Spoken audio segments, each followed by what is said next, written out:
Idol, update na naman po natin tong ating ginagawa dito sa Cebu. Yan. Dito po, naikabit na natin yung ating frame ng pinto. Yan.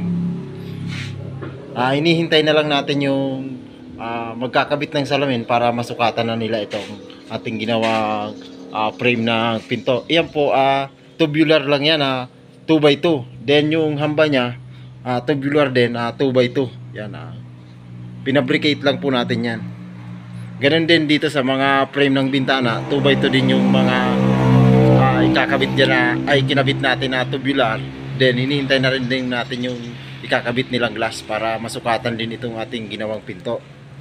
Tapos dito naman, nag-asintada tayo dito sa may sa may pag-akyat ng hagdan papunta sa baba. Yan. Tapos pinalitadahan na rin natin. Ganun din dito, mayroon na rin tayong asintada. Kasi dito sa papasok dito, kitchen yan. Magiging kitchen yan. Tapos ito naman, wala pa tayong hagdan diyan para papunta po yan sa ground floor. Yan po yung mga gagawin natin sa susunod. Yan. Tapos dito, ayan, maglalagay din tayo dito ng pinto. Yan. Tapos ito nga pala yung ating na frame nung nakaraan. Ngayon natakpan na po natin ng hardiplex. Back to back na po yan natin na takpan ng ating hardiplex yan. Then asain na lang natin itong mga pinagribitan. Pwede na rin siyang i-skim coat. Ayan.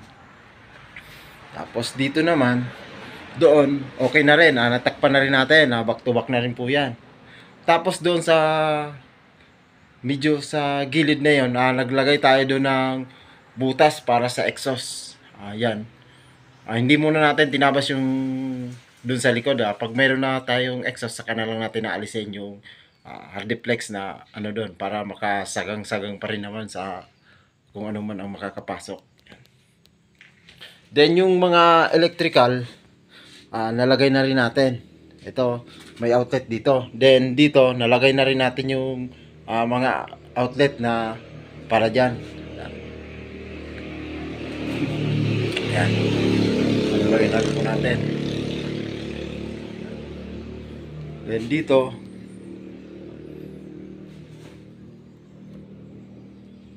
ayan mga boss, ayan muna ang kunting update natin dito sa ating ginagawa dito sa Cebu.